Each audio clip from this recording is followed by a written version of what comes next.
Après le partenariat entre le Stade de France et la Team Vitality avec l'ouverture du centre d'entraînement, le premier dans l'histoire de l'e-sport au cœur du stade mythique, c'est en plein cœur de Paris que la Team Vitality inaugure son premier flagship de 1000 m², V-Hive.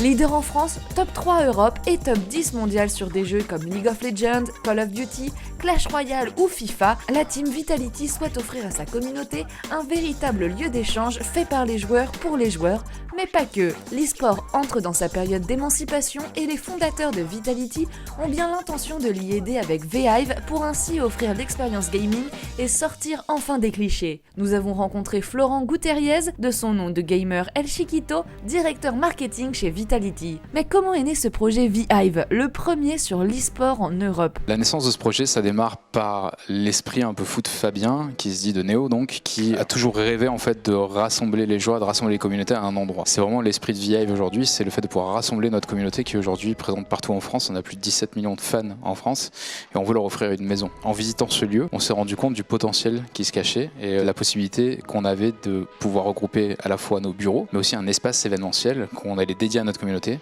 un shop, un café, un cinéma et d'autres lieux de production qui vont bénéficier à Vitality dans le futur. Donc. Et c'est vraiment quelque chose qu'on va dédier à ça, à la communauté et aux fans, puisque la partie performance n'est pas ici, elle est au Stade de France où 3 de nos équipes s'entraînent et puis le reste des équipes est dispatché un peu partout dans le monde, à Berlin et puis certains chez eux. L'e-sport a encore cette image du geek dans sa cave. Comment pensez-vous changer les mentalités à ce sujet? En fait, on se rend compte d'une chose, en étant dans ce milieu depuis une dizaine d'années, il y a énormément de stéréotypes ou de clichés qui sont associés au milieu du gaming et qu'on combat, et on a une mission vraiment de le faire en tant que première équipe française, en tant que top équipe européenne. On le voit vraiment comme une mission d'éduquer à la fois les joueurs, mais d'éduquer aussi les parents. On rencontre souvent des joueurs qui ont entre 14 et 16 ou 17 ans et qui nous disent mais mon père comprend pas ce que je fais, ma mère ne sait pas ce que je fais. Et du coup, avec un lieu comme V-Hive, on peut vraiment offrir cet espace où déjà on est en plein Paris, on a une visibilité sur rue qui est gigantesque, donc les gens qui passent devant sont attirés, ils se posent des questions, ils se demandent qu'est-ce qui se passe là-dedans. On offre aussi un espace dans lequel les parents vont pouvoir attendre leur enfant pendant qu'ils jouent,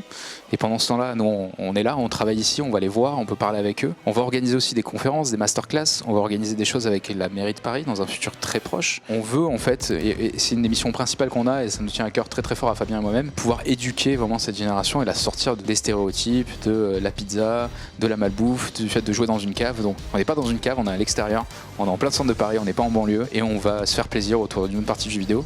Parmi vous, certains font du tennis, du foot, du rugby. Moi, mon sport, c'est le jeu vidéo. Avez-vous des animations, des événements particuliers? Un qu'on va lancer très prochainement, qui est un système de masterclass parents-enfants. On veut que les parents viennent avec leurs gamins et qui voient en gros comment leurs gamins jouent, qui voient un peu ce que nous, en tant que structure, on offre à leurs gamins pour se développer et qui comprennent un peu mieux et qui puissent ensuite rentrer et vraiment les supporter dans ce qu'ils font, parce qu'au final, ancien sportif, en tout cas, j'étais pas mal impliqué dans le sport avant, on se rend compte qu'on vit un peu les mêmes clichés que le skateboard à l'époque ou le surf ou d'autres sports, qu'aujourd'hui, si un gamin dit moi je veux être skater professionnel, il va dire trop bien, c'est cool. Et nous on veut changer ce message-là au niveau du gaming et dire je veux être joueur professionnel et dire top, vas-y mon fils. On voit justement de plus en plus de jeunes venir à l'e-sport, notamment ce phénomène autour du jeu de Battle Royale Fortnite. Qu'en pensez-vous? Je pense que Fortnite, ça a été une vraie... Il y a eu quelques révolutions dans l'e-sport au fil des 20 dernières années. Il y a eu une grosse révolution autour de StarCraft par exemple, quand c'est arrivé. Il y a eu une grosse révolution quand League of Legends est arrivé. Ça a tout de suite entraîné beaucoup de monde dans cette espèce de manège de l'e-sport. Fortnite, ça a été une des plus grosses qu'on ait vues depuis League of Legends, et c'est même une énorme révolution. Maintenant, c'est compliqué de qualifier Fortnite de jeu e-sport parce que c'est arrivé comme un nouveau genre de jeu. C'est arrivé vraiment en se positionnant comme un Battle Royale divertissant, très jeune. Donc c'est Peggy 12, Fortnite, donc officiellement 12 ans et plus peuvent jouer. On sait très bien que l'audience qui joue à Fortnite est bien plus jeune que ça. Au final, c'est un jeu qui a rassemblé autour d'un nouveau mode de jeu, donc c'était innovant à plein de niveaux. C'était gratuit, c'est un Battle Royale, et c'était vraiment targeté, en tout cas dirigé pour aussi bien les jeunes de 12 ans que les plus anciens. Tout le monde a vraiment été embarqué dans la vague Fortnite.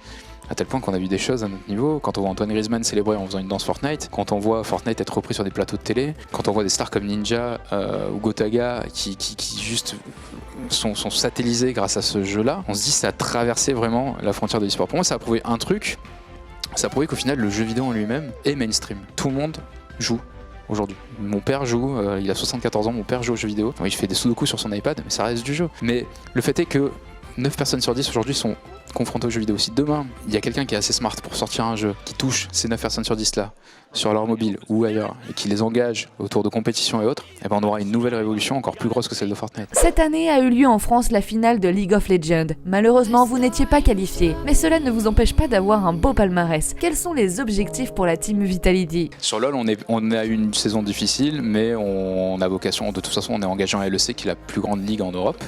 On a vocation à revenir au plus haut niveau dans tous les jeux dans lesquels on est engagé. On est champion du monde sur Rocket League, ce qui est top pour nous. On a des titres aussi assez importants sur FIFA. On a été champion du monde sur d'autres jeux dans le passé. La vocation, elle est simple. Nous, dans chaque jeu dans lesquels on est engagé, on veut un podium, voire un top 1. Et pour certains jeux, ça va nous prendre un peu de temps puisqu'il faut construire. Il y a certaines générations de joueurs qui arrivent petit à petit. Pour d'autres, ça peut être instantané dès l'année prochaine et c'est ça qu'on attend, quoi. Aujourd'hui, Vitality, c'est l'équipe numéro 1 en France et c'est une équipe leader en Europe. C'est ce qu'on a en termes d'équipe, c'est ce qu'on a en termes de marque. À moyen terme, ce qu'on souhaite, c'est être une équipe leader au niveau mondial au sein de l'e-sport. Donc on veut gagner des compétitions mondiales. Il nous manque ce titre mondial pour vraiment briller partout dans le monde.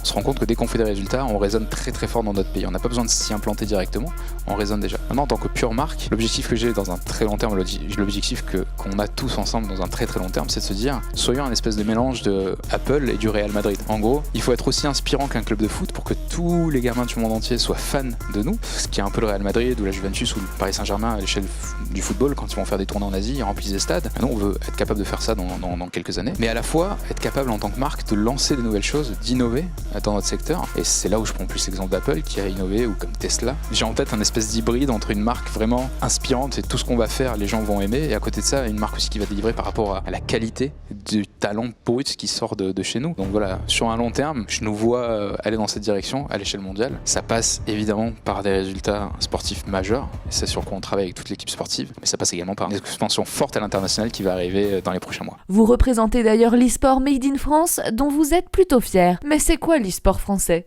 C'est assez intéressant de parler d'e-sport français parce que c'est pour moi un des plus beaux mélanges entre culture western et culture de l'Est, dans le sens où on a su apprendre de la façon de se vendre des Américains, des Canadiens, des Nord-Américains, et on apprend aussi du côté un peu plus compétitif, un peu plus science de la pratique de nos amis asiatiques. Il faut savoir que dans l'e-sport, il y a une grosse domination de la Corée du Sud et de la Chine. Pendant des années, ça a été très très fort. Aujourd'hui, on se rend compte que les équipes européennes commencent à talonner les équipes chinoises, et les équipes américaines aujourd'hui sont derrière, mais par contre, en pure image de marque, c'est l'inverse. Les équipes américaines sont devant, les équipes européennes sont toujours un peu au milieu, et les équipes chinoises ou asiatiques sont souvent derrière. Donc on est vraiment à la croisée des chemins, et cet e-sport à la française, c'est une science, en tout cas c'est un besoin de faire les choses bien, de s'appliquer dans ce qu'on fait. C'est un perfectionnisme permanent. C'est pour ça qu'aujourd'hui, à chaque fois qu'on va faire quelque chose comme V-Hive, on veut le faire à 100%, on veut pas le faire à moitié, et on veut le construire avec une vraie histoire derrière. Donc je pense qu'on a à apprendre de tout le monde, et on travaille main dans la main avec des équipes américaines et des équipes chinoises, parce que justement ils se tournent vers nous en disant mais comment est-ce que vous faites ça, et nous on leur demande mais comment est-ce que vous faites ça. Et voilà, donc l'e-sport à la française, c'est simplement le fait d'apprendre du meilleur des deux et de